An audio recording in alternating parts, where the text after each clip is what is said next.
𝗦𝗨𝗣𝗣𝗢𝗥𝗓𝗧. I seek refuge in God from Satan the accursed, in the name of God, the Beneficent, the Merciful. Almighty God has said in the Holy Quran,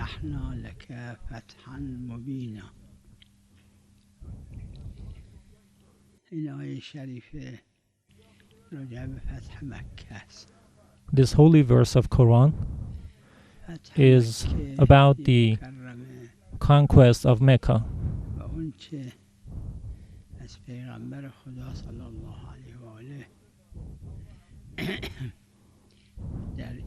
The conquest of Mecca and how the Holy Prophet behaved in that conquest,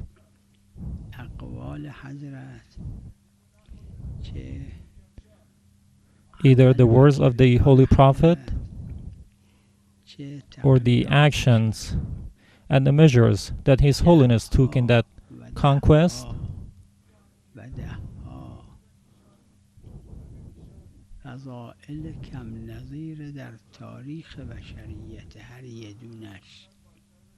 they all represent exceptional virtues in the entire history of humankind.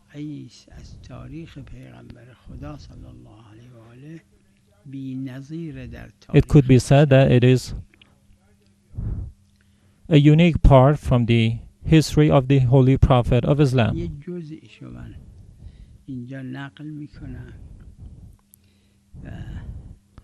I would like to unfold only a portion of it.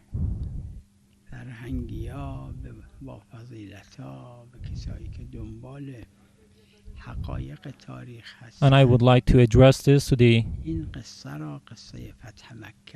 cultural activists, the experts, to study the conquest of Mecca, considering the atmosphere and also taking the story from reliable history books. And then they can also represent this part of the Prophet's history to the entire world. This story is about Safwan bin Umayyah. He was a pagan tradesman, and he used to trade guns, weapons, and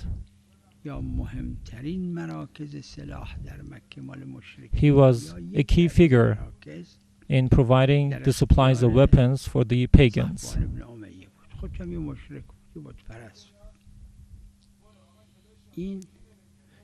He was a pagan and a polytheist.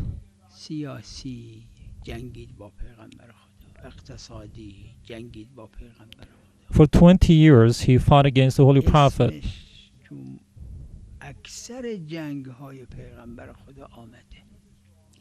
His name came up in almost all the wars against the Holy Prophet. Sometimes he himself took part in those wars.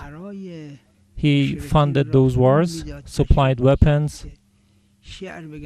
Even he gave money to the Arab poets to dishearten the Muslim army. He encouraged people to assassinate the Holy Prophet of Islam in Holy Medina. It could be said that he was one of the few arch enemies who was so active in combating the mission of Islam and that of the Holy Prophet of Islam.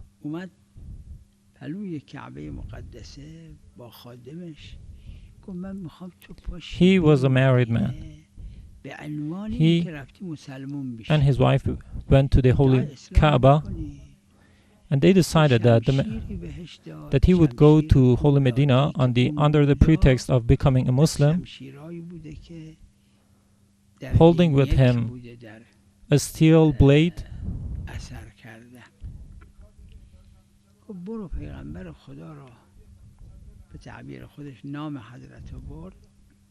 The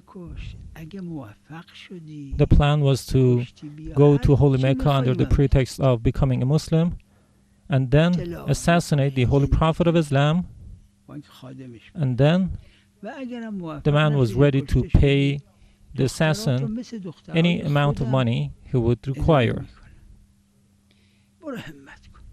He even promised that he would take care of the family if the man was killed during the assassination process. This person embarked on a journey to Holy Medina, and he was holding a blade underneath his clothes.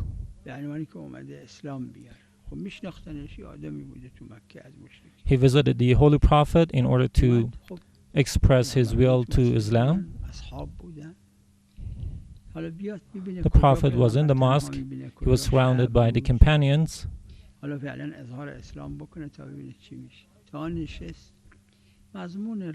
He was just there to express Islam and then plan the assassination.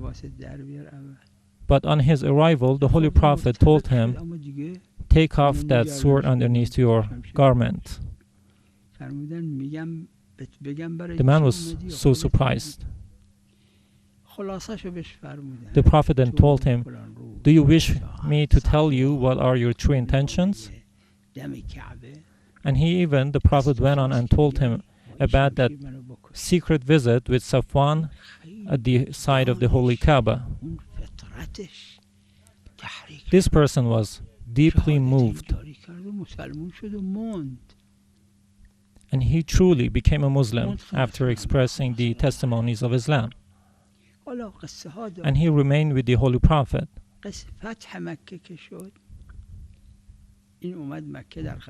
When the conquest of Mecca occurred,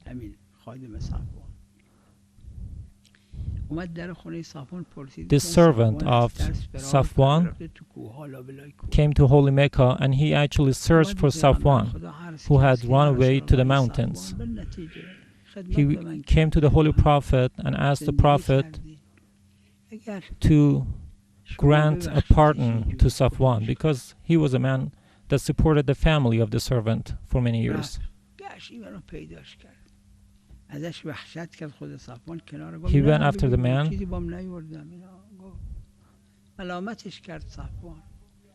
and finally found Safwan.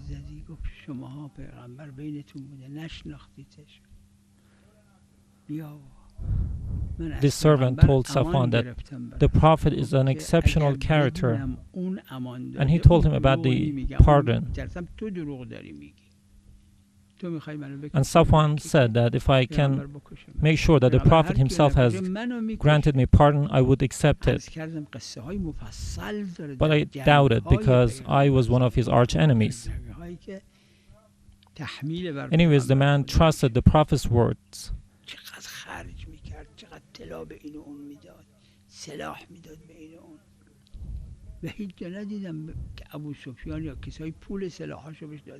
I myself have never seen in history that this person has received any funding from Abu Sufyan and others for his supply of weapons during those wars against the Holy Prophet of Islam.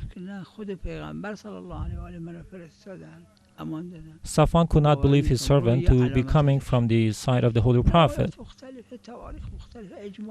And when the servant came back to the Holy Prophet, the Prophet gave him his turban as a sign of the truth of the pardon.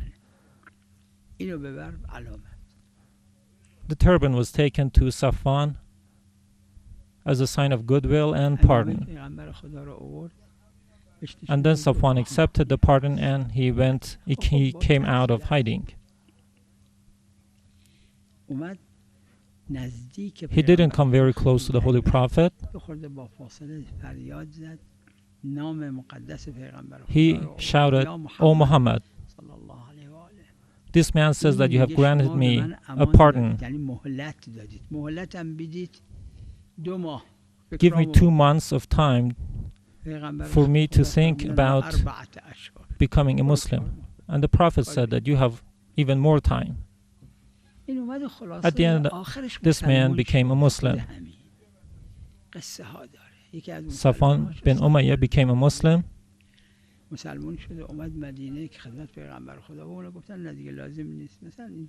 and he was allowed to travel back to holy Mecca to live there.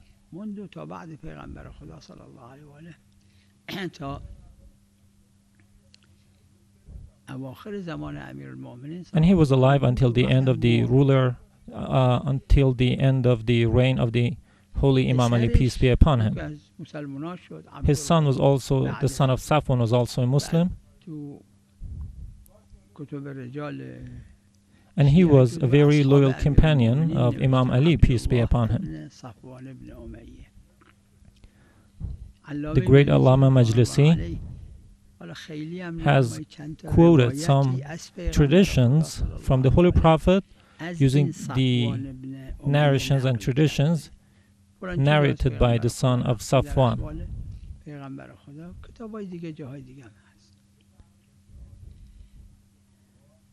This single story, the Prophet entered holy Mecca and all the pagans were terrified.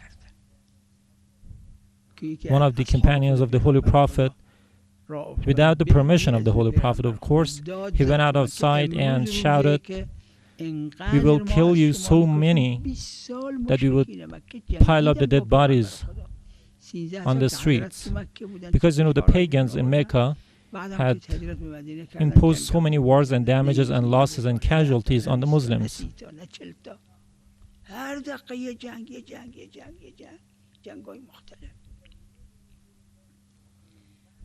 However, when the Holy Prophet of Islam entered holy Mecca, he never imposed the religion of Islam on anyone.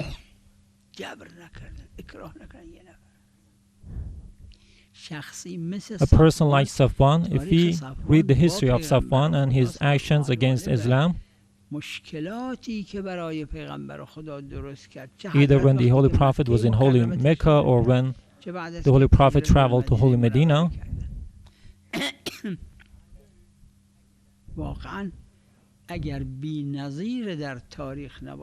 his actions are very unprecedented. And you see that how nicely the Holy Prophet treated and behaved with this man.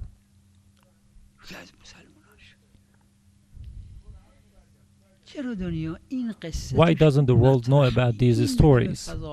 There are many Shia TV channels, many Shia outlets. There are hundreds of TV outlets that are working to propagate Islam.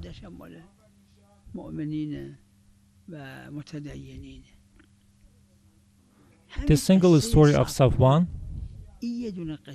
can become a movie, and this would surely move the entire world.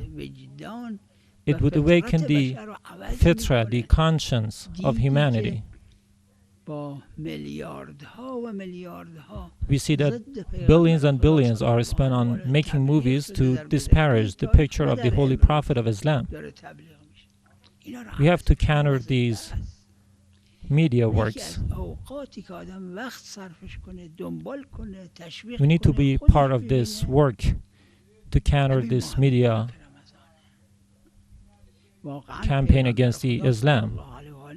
The Holy Prophet is an exceptional character, not just among the Muslims, but also in the entire history of humanity.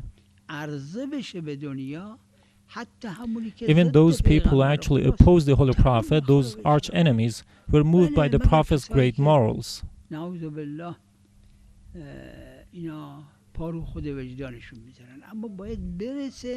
We need to introduce the Holy Prophet of Islam to the entire world.